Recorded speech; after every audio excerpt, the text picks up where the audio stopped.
The Church of Almighty God first came up in China. It claims to have thousands of followers.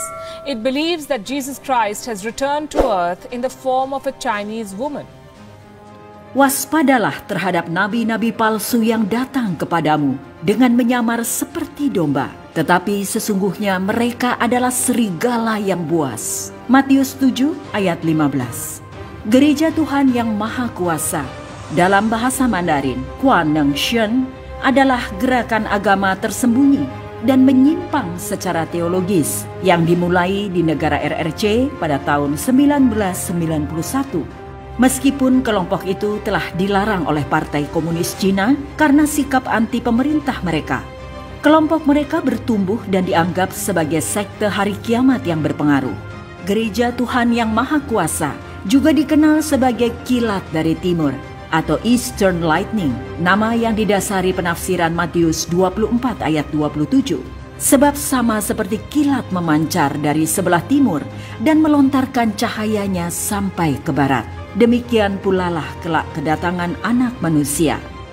Kelompok ini percaya bahwa Allah telah datang menjelma sebagai manusia lagi, kali ini sebagai seorang wanita Cina bernama Yang Xiangbin, yang menjuluki dirinya Kilat Deng, yang adalah sosok pemimpin umat kilat dari timur.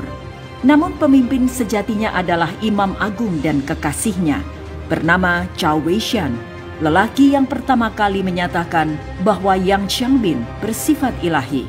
Pada tahun 2000, Cao Weishan dan Yang Xiangbin bermigrasi ke Amerika Serikat, dan dari sana mereka mengawasi jalannya Gereja Tuhan yang Maha Kuasa dari kota New York City. Yang Xiangbin dijuluki sebagai Kristus zaman terakhir dan Tuhan yang Maha Kuasa, karena mereka meyakini bahwa wanita itu adalah Kristus yang telah datang kedua kalinya guna menyelesaikan pekerjaan Allah. Yang Xiangbin menyampaikan pesan yang kemudian direkam sebagai firman Allah bagi zaman akhir. Meskipun Yang Xiangbin dianggap sebagai jelmaan Allah, ia dianggap berbeda dari Yesus Kristus yang juga merupakan inkarnasi Allah yang berbeda. Alkitab mereka anggap sebagai rekaman karya Allah di masa lalu yang sudah kadaluarsa. Itu hanya sebuah rekaman bersejarah tentang karya Allah dan kesaksian bagi kedua tahap karya Allah yang sudah lewat, dan tidak memberi pengertian tentang pekerjaan Allah. Oleh karena itu, mereka menegaskan bahwa Alkitab tidak cukup berdiri sendiri dan harus dilengkapi dengan pesan dari Tuhan yang Maha Kuasa atau Kristus zaman terakhir. Kelompok ini mengajar bahwa Allah Perjanjian Lama dikenal dengan nama Yehova. Pada zaman Perjanjian Baru, Allah dikenal dengan nama Yesus Kristus. Sekarang pada zaman akhir, ia dikenal sebagai Tuhan Maha Kuasa.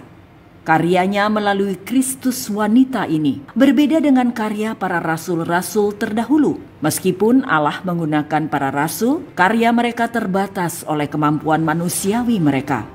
Mereka menganggap Gereja Tuhan yang Maha Kuasa adalah sesuatu yang dikaryakan oleh Allah sendiri. Menurut situs web mereka, kelompok ini didirikan oleh Tuhan Maha Kuasa sendiri dan dipimpin serta digembalakan secara pribadi oleh Dia, dan bukan sama sekali didirikan oleh manusia manapun. Pada waktu itu yang mereka sebut sebagai zaman kerajaan, Allah sedang melaksanakan penghakiman tahta putihnya. Semua denominasi dan sekte Kristen lain telah kehilangan Roh Kudus, dan seluruh kuasanya sekarang dipusatkan pada Gereja Tuhan yang Maha Kuasa. Gereja Tuhan yang Maha Kuasa menolak konsep Allah Tritunggal dan sebaliknya mengajarkan bentuk doktrin modalisme, Sang Bapa, Putra, dan Roh Kudus. Mereka anggap sebagai tiga wujud Allah yang berbeda, bukan tiga pribadi. Menurut ajaran Gereja Tuhan yang Maha Kuasa, Yesus telah mengampuni dosa manusia pada zaman kasih karunia. Namun keselamatannya tidak lengkap, karena kodrat berdosa masih tertinggal di dalam manusia. Pada zaman ini, di dalam zaman kerajaan, melalui ajaran Kristus zaman akhir, manusia akhirnya dapat dibebaskan dari dosa dan ditahirkan secara menyeluruh. Keselamatan sejati ini tersedia bagi semua orang mentaati ajaran Tuhan yang Maha Kuasa yang diungkapkan pada akhir zaman. Dari situs web resmi kelompok ini, cukup sulit memastikan apa yang perlu dilakukan demi memperoleh keselamatan sejati ini. Yang terpenting sepertinya sekedar percaya ajaran Gereja Tuhan Yang Maha Kuasa. Gereja Tuhan Yang Maha Kuasa hadir di Hong Kong, New York, dan San Francisco, serta di negara RRC. Bahkan saat ini mereka juga bergerak di Indonesia. Di Indonesia, gerakan mereka merambah masuk ke dalam media-media sosial seperti Facebook, WhatsApp, Twitter, Instagram, YouTube, dan sebagainya. Salah satu pemimpin mereka adalah Halimah Pertiwi. Mereka dengan gencar membagikan postingan-postingan yang kelihatan begitu rohani, namun sebenarnya di dalamnya mengandung ajaran yang sesat. Mereka juga memiliki banyak website dengan tampilan yang sangat menarik. Ada berbagai laporan yang mengatakan bahwa kelompok ini menggunakan rayuan seksual, penculikan, uang suap, cuci otak, dan pemerasan demi memasukkan anggota baru dan memastikan mereka tidak pergi. Kelompok ini sering menjadikan ibu rumah tangga, orang miskin, dan gereja tidak resmi sebagai sasaran mereka dengan berteman dahulu dan dengan pelan-pelan berusaha meyakinkan mereka bahwa Yang Xiangbing adalah jelmaan Allah.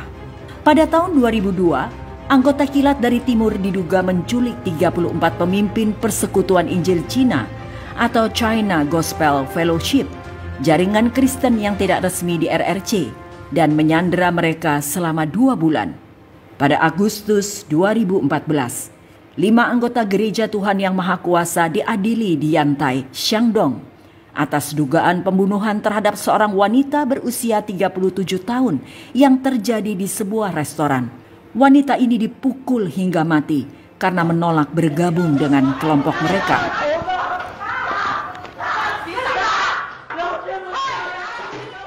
Pada Februari 2015, 2 orang dari 5 pelaku dihukum mati atas tindakan kriminal itu. Kita perlu mengingat bahwa naratif Alkitab mencakup jangka waktu mulai dari penciptaan bumi, yaitu Kejadian 1 ayat 1, hingga datangnya langit dan bumi baru, Wahyu pasal 21.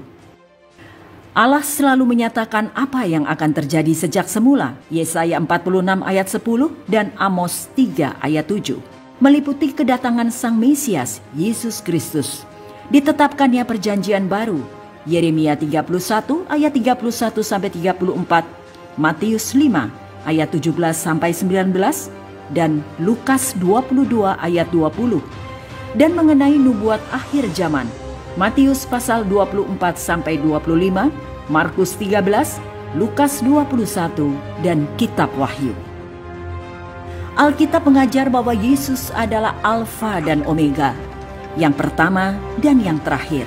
Yesaya 41 ayat 4, 44 ayat 6, dan bab 48 ayat 12, Yohanes 1 ayat 1-3, Ibrani 12 ayat 2, Wahyu 1 ayat 8, 21 ayat 6, 22 ayat 13. Alkitab juga mengajar, tidak seorang pun yang pernah melihat Allah, tetapi anak tunggal Allah yang ada di pangkuan Bapa, dialah yang menyatakannya. Yohanes 1 ayat 18. Alkitab yang kita kenal seutuhnya cukup memberi hikmat dan menuntun pada keselamatan oleh iman kepada Kristus Yesus dan bahwa Allah tidak berubah. 2 Timotius 3 ayat 15-17, Matius 24 ayat 35, lihat juga Bilangan 23 ayat 19 dan Mazmur 89 ayat 34. Sebagai rangkuman, Gereja Tuhan Yang Maha Kuasa adalah kelompok berbahaya yang menolak kecukupan Alkitab dan melengkapinya dengan ajaran tambahan yang mereka anggap terilhami. Ajaran mereka berasal dari wanita yang mereka anggap sebagai inkarnasi Allah yang kedua dan bahkan menyebut dirinya sendiri sebagai Tuhan Maha Kuasa.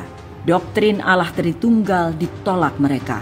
Pengorbanan Yesus direndahkan dan karyanya di atas salib dianggap tidak mampu menyelamatkan seutuhnya. Meskipun kelompok ini seolah-olah menyanjung pengorbanan Kristus, keselamatan yang sejati dan terakhir hanya tersedia bagi orang yang mengikuti ajaran mereka. Gereja Tuhan Maha Kuasa diselimuti oleh kerahasiaan dan berbagai alias, dan anggotanya menggunakan taktik yang kasar dan bahkan tidak segan melakukan kejahatan yang mengerikan demi keutuhan kelompok mereka. Gereja Tuhan Yang Maha Kuasa telah memenuhi semua kriteria sebuah kultus atau sekte sesat.